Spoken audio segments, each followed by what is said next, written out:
Hey ninjas, today we are going to see how to make transparent glass shader in Blender. First we are going to select our object, in my case it's a wine glass. Then let's go here. Shader Editor. Here we can first click on New Material. Then delete this principled BSDF node.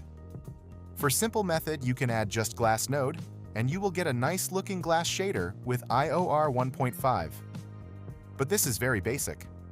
For realistic shader, just follow my steps. First add a glossy refraction and Fresnel node with a mix shader. Connect all these three nodes to mix shader and mix shader to material output. Make roughness 0 and IOR 1.5 on each side. And boom!